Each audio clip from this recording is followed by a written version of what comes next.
every now and again, stuff mentally affects me and I feel alive. But when it comes down to it, it doesn't actually have an effect on my life because truth will come out. These things that you want to believe about me and Drew, it's just not accurate about us. The things that you guys say about him as a man is nowhere near the man that I know today. I mean, it's his birthday today, and he don't want us to do anything. And that's how he's been since I got with him. Every time it was his birthday, he was like, I'd rather do nothing about it. I want to focus on taking care of our kids. And how can I do something for you? I mean, almost always on his birthday, he's like, what do you want for dinner? What can we do for you? Like, babe, can I just do something for you? But no, he's not like that.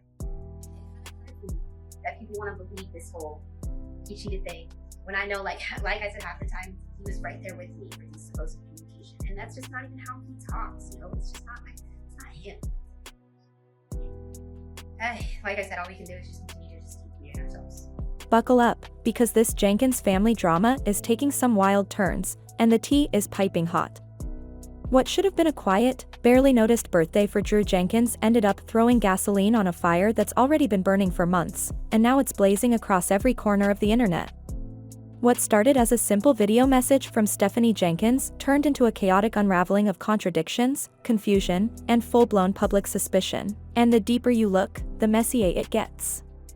Just days, literal days, before this birthday shout-out dropped, Stephanie had been online, breaking down in tears, pleading with her followers like her life depended on it.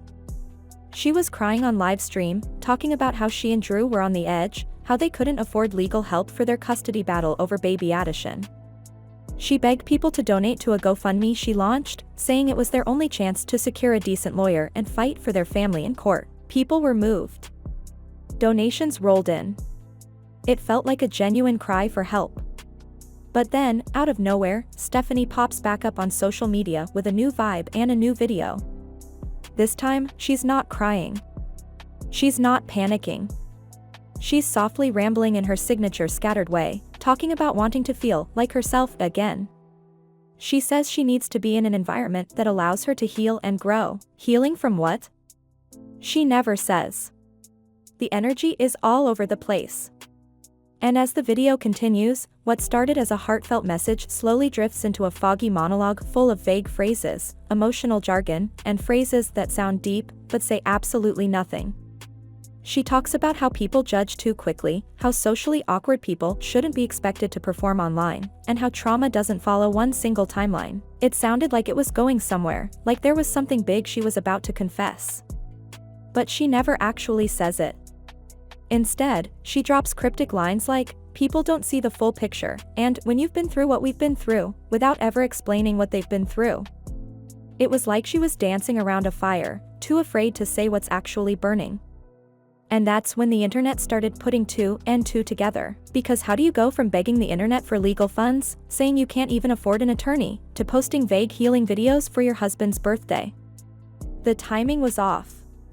The energy shift was sus. People started whispering, was that GoFundMe really for legal support, or was it just a way to fund Drew's birthday and clean up his image? Then came the emotional pivot. Stephanie slowly started reframing Drew, not as the man who's checked out of parenting and doesn't contribute, but as someone who's wounded, misunderstood, and possibly even on the spectrum. She floated the idea that maybe Drew is traumatized, maybe he's neurodivergent, and maybe people just don't understand what they're seeing. She hinted that his moodiness, his withdrawal, his refusal to help around the house, it wasn't selfishness, it was pain. Childhood trauma. Unspoken wounds. But just as that narrative started gaining traction, someone close to Stephanie blew it up from the inside, her own sister, and she did not hold back. She flat out called it what it was, manipulation. She said she grew up in the same house as both of them, that she knows what their childhood was like, and there was no abuse, no trauma, nothing that would explain the way Drew acts now.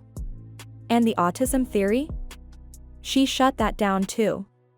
She said Drew has never been tested, never been diagnosed, and has never displayed any traits consistent enough to even suggest he's on the spectrum. In her words, Stephanie is slapping a fake disability label on Drew to make excuses for the way he treats her, and people are starting to believe she's doing it on purpose. Because let's be honest, this isn't the first time Stephanie's done this. It doesn't matter. Every now and again, stuff mentally affects me and I feel alive. But when it comes down to it, it doesn't actually have an effect on my life because truth will come out.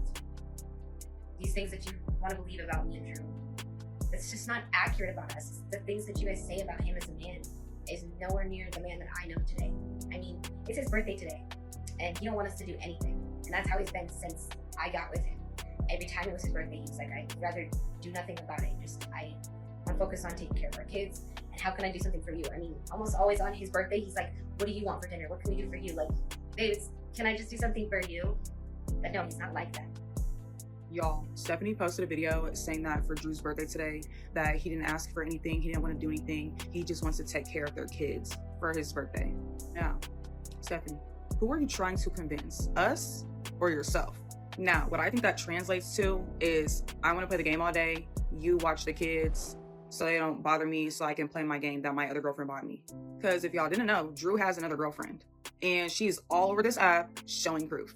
Stephanie, I don't know what you're putting in that food, but I know you know the saying, a way to a man's heart is through his stomach, and them one skillet meals, girl. I seriously can't wait to just present myself in an environment I feel like myself, because I really feel like more of my personality will just come out through that being the case. I think it's a little bit silly to base opinions of people on what other people have to say about them, when those people are just awkward, quiet people that really don't even have like the same ability to get up on the axe and just keep like spewing the same amount of stuff, period, because we're just too awkward people that like to keep to ourselves. But I had this realization today. I had this realization a while ago. It's just, I'm gonna say it. She has a pattern of trying to soften the image of the men in her life after they hurt her. One minute she's venting about how exhausted she is, how she's drowning in housework, how Drew plays hours of PlayStation while she scrubs floors and watches the kids alone. She's gone on long, frustrated live streams, saying he doesn't lift a finger, that she feels abandoned, that she's carrying everything on her back. These weren't one-off comments. They were rants, full of bitterness, exhaustion, and truth. She's even admitted that she has a history of ending up with men who don't provide, her own words. But now suddenly, Drew's not a deadbeat, he's just misunderstood. A gentle soul trying his best. The same man who reportedly slammed a door in her face when she asked him to help with the kids? The one who constantly avoids responsibility, ditches parenting duties, and passes the children back to her like they're a burden? The same man who refuses to get a job, avoids paying child support, and spends more time gaming than being a father? Stephanie's trying to erase all of that. But the internet doesn't forget. And here's the kicker, it's not even like people had to dig for this dirt. She gave it to them. She said these things herself, on camera, live, unfiltered. Now she's acting like those clips never existed. Like the public is fabricating things. But the public isn't making things up, they're watching her, and they've got the receipts. All of them. And now, after all this public evidence, she's telling people not to judge Drew. Not to believe what they see. That people on the internet are twisting things. But how is anyone supposed to believe that, when the narrative keeps changing every time she turns on the camera? One day she's a victim, the next she's the spokesperson for Drew's emotional complexity. One week she's crying for help, the next she's glowing in a birthday post. It's like watching someone rewrite the script while the movie is still playing. Stephanie is out here trying to convince everyone that Drew Jenkins, the same Drew she's been venting about for months, is actually this sweet, loving, present partner. She's spinning stories about his birthday being a symbol of how selfless he is. She said he doesn't even want to celebrate, that he'd rather cook for her or take care of the kids to show love. But the internet wasn't buying it, not for a second. Why? Because we've all seen the receipts. Stephanie's own videos have shown us a completely different Drew. A Drew who is glued to his PS5 for hours at a time, barely acknowledging the kids unless he's yelling at them in the background of a live stream. He doesn't help with homework. He doesn't do bedtime. He's not the one holding the baby while Stephanie sets up a tripod or scrambles to make dinner. The idea that he suddenly transforms into super dad on his birthday? That he magically finds the energy to cook, clean, and parent all in one day out of love? Please. It felt too perfect. Too convenient. Like a last-minute PR move to distract from all the backlash, to convince people that there's more to Drew than what's been exposed. But no one's falling for it. Because a single sweet gesture doesn't cancel out months of apathy. One nice dinner doesn't erase a pattern of not showing up. And love? It's not about birthday breakfasts or occasional chores, it's about showing up consistently. It's helping your partner, your kids, your household without needing a spotlight or a special occasion. And when the only proof of his love are these rare little moments Stephanie clings to. That says everything, because when it comes to the big things, the things that matter, Drew is nowhere to be found. Housing. Still unstable. Finances? Still a mess. Parenting? Still one-sided. And those 5 kids crammed into a single motel room with zero privacy and even less peace? That's not a life built on love, it's survival. Then, just as viewers were trying to process that contradiction, Stephanie added another twist, the cheating allegations. She dismissed them completely, saying the texts didn't sound like Drew, that they were together during the time the messages were supposedly sent. You are doing everything you're supposed to do to provide for your kids. You're going on the internet, you're showing yourself, you're begging, all of that. You're supposed to do that. You're the mother of those children. Your man, on the other hand, who you say doesn't want anything, he doesn't want anything. It's his birthday, he doesn't want anything. He wants recognition. And that's the thing, he doesn't deserve recognition. He should be working sun up to sundown to provide for the babies that he made and the babies that he accepted by you. Very commendable, but now he's got to actually provide for them. I actually went inside of my local grocery store, and I'll show you the video, and I asked that 82-year-old woman, why are you working? And she said, because I can't afford not to. My bills, just my medical bills, just my medicine is $2,000, and I don't have that in Social Security. She only gets $1,600 in Social Security. So she subsidized it with another job. And she should be relaxing on the beach today, but nope, instead, she's working at my local grocery store. So for your man to say they're like, I just can't do it because of my childhood. There's a lot of things I can't do because of my childhood, but I have to do. I don't even want to tell you what happened to me in my childhood because it cripples me every single day. But I made those 4 children, and nobody else on this app. They don't owe me shit. The government doesn't owe me anything. You don't owe me anything. And none of the people that listen to me and follow me owe me anything. If I don't make it happen, it doesn't happen. We're not responsible for your children. And it's annoying that you guys think that we are supposed to care more about your children than you, the children that you make every single day. Posted a video saying that for Drew's birthday today, that he didn't ask for anything, he didn't want to do anything, he just wants to take care of their kids for his birthday. Now, Stephanie, who are you trying to convince, us or yourself? Now, what I think that translates to is, I want to play the game all day, you watch the kids so they don't bother me, so I can play my game that my other girlfriend bought me. Because if y'all didn't know, Drew has another girlfriend, and she's all over this app showing proof. Stephanie, I don't know what you're putting in that food, but I know you know the saying, a way to a man's heart is through his stomach, and then one skillet meals, girl. And it's like, did y'all not notice the pattern of like all these birthday posts that she makes? It's always something sad. It's always something having to be explained. It kind of hurt me that people want to believe this whole he cheated thing, when I know, like I said, half the time he was right there with me for these supposed communication, and that's just not even how he talks. You know, it's just not it's not him. But here's where it all falls apart. Those messages were sent from Drew's actual number. And Drew himself admitted to texting the woman while he was out making deliveries, specifically so Stephanie wouldn't catch him. So now what? Just because he was with her half the time doesn't mean she knew what he was doing during the other half. But instead of acknowledging the obvious red flags, Stephanie argued that Drew doesn't even talk like that. But maybe, just maybe, he doesn't talk like that with her. People can switch up fast, especially when they're trying to hide something.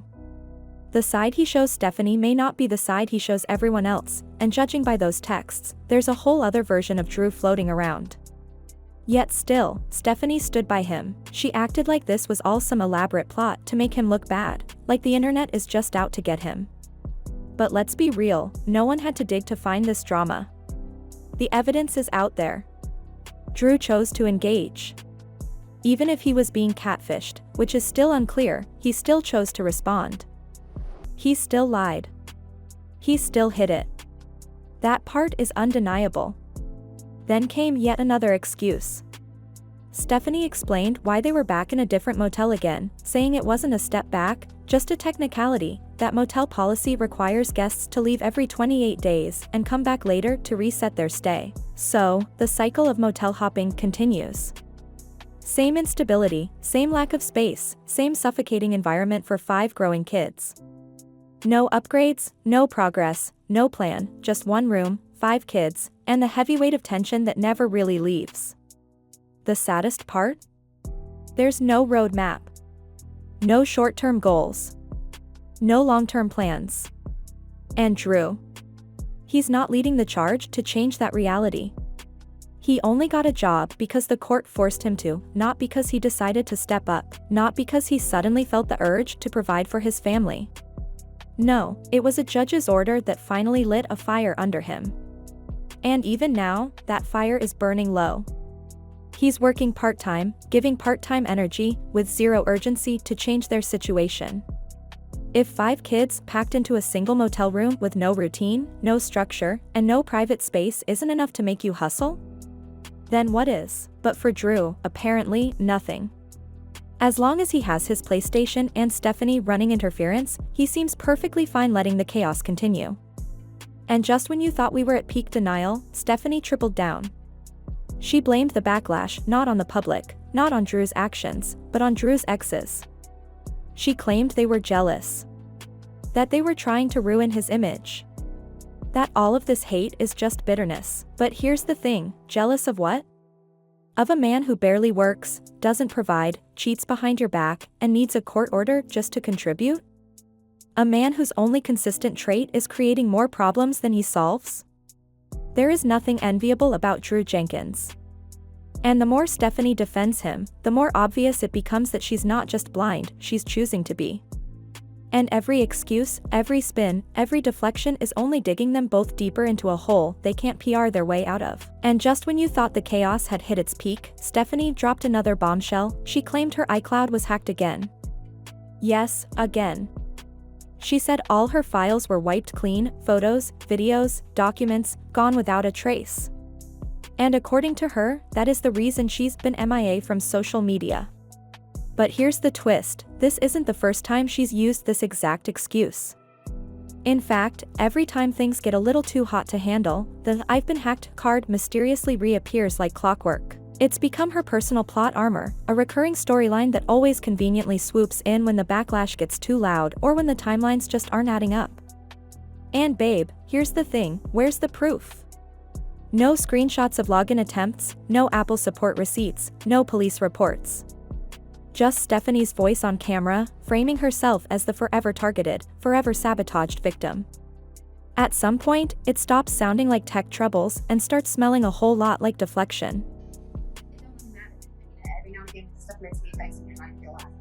But when it comes down to it, it doesn't actually have an effect on my life because truth will come out.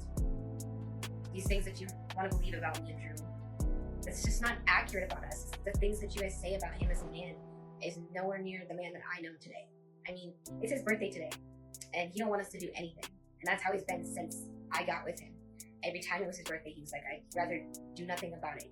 I want to focus on taking care of our kids, and how can I do something for you? I mean, almost always on his birthday, he's like, what do you want for dinner? What can we do for you? Like, babe, can I just do something for you? But no, he's not like that. Y'all, Stephanie posted a video saying that for Drew's birthday today, that he didn't ask for anything, he didn't want to do anything, he just wants to take care of their kids for his birthday. Now, Stephanie, who are you trying to convince, us or yourself? Now, what I think that translates to is, I want to play the game all day, you watch the kids, so they don't bother me, so I can play my game that my other girlfriend bought me. Because if y'all didn't know, Drew has another girlfriend, and she's all over this app showing proof. Stephanie, I don't know what you're putting in that food, but I know you know the saying, a way to a man's heart is through his stomach, and them one skillet meals, girl. To just present myself in an environment I feel like myself, because I really feel like more of my personality will just come out through that being the case. I think it's a little bit silly to base opinions of people on what other people have to say about them, when those people are just awkward, quiet people that really don't even have like the same ability to get up on the axe and just keep like spewing the same amount of stuff, period, because we're just too awkward. People don't like to keep to ourselves. But I had this realization today. I had this realization a while ago, it's just, I'm gonna say it.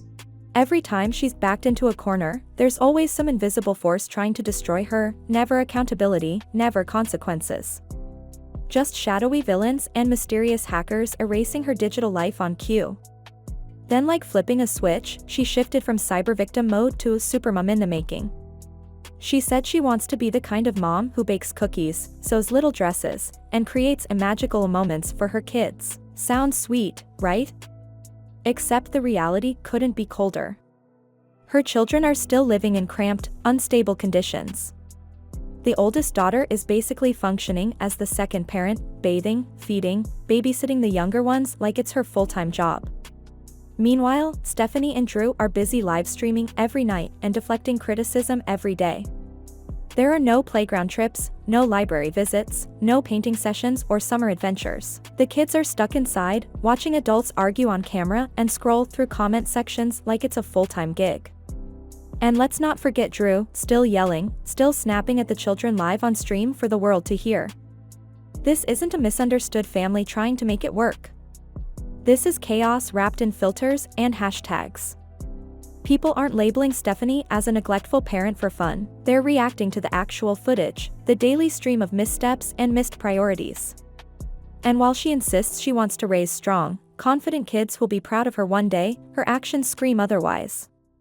Because being a great mom isn't about Instagram quotes and tearful monologues, it's about making hard choices. It's about protecting your kids, even when it means letting go of someone you love. It's about putting their peace above your loneliness. But instead, she's clinging to a man who has nothing to offer but stress, instability, and endless excuses. She says she's choosing love. But what it looks like is choosing codependency. Because every day she stays, every time she defends this dysfunctional setup, she teaches her kids that survival mode is normal. That emotional neglect is love. That being ignored or yelled at is just part of the deal. And that's not motherhood, it's damage control on a loop. Then came the weirdest justification of all. She said the reason she and Drew livestream constantly is because they're both quiet people, and this helps them get to know each other better. Girl, please. They live in the same motel room. They share a bed, a bathroom, and practically the same air supply. If the only way they can connect is through a screen with an audience watching, then what does that say about their actual relationship? Because let's be real, live streams don't fix intimacy, they mask it.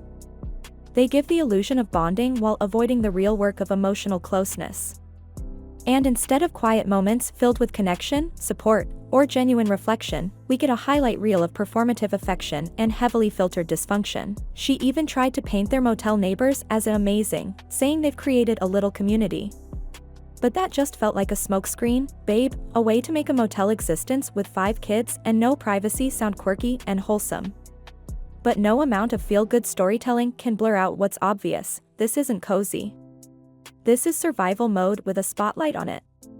And here's where it turns from sad to infuriating. Stephanie keeps saying that her situation doesn't define her, but it does. Not because she's struggling. Not because she's broke. But because she has better options, and she keeps choosing the worst one. Her own mother has offered help. She's sitting on a platform that could generate real income if used wisely. She has 5 children counting on her to make grown-up decisions, and instead, she's doubling down on the mess. It's not rock bottom. It's stubbornness dressed up as loyalty. And let's not ignore the biggest red flag of all. At the end of her live stream, she mentioned getting back to content creation soon and promised she'd find out who hacked her. She even said hackers can be traced. But what if there was no hacker at all? What if it was someone much closer to home? What if Drew, the same man with access to all her passwords and devices, was the one erasing things behind the scenes? To hide things from court? To control the narrative?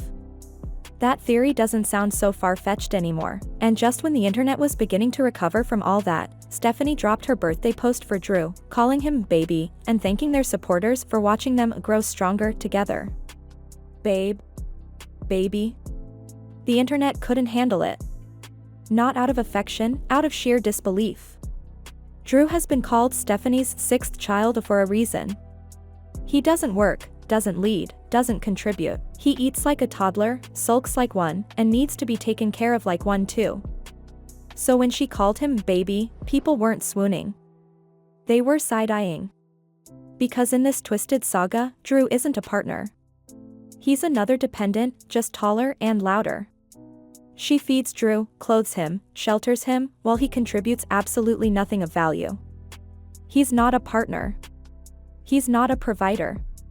He's just there, soaking it all up. So when she called him baby in that birthday post, it didn't sound sweet. It sounded like an accidental confession, like she finally said out loud what we all already knew.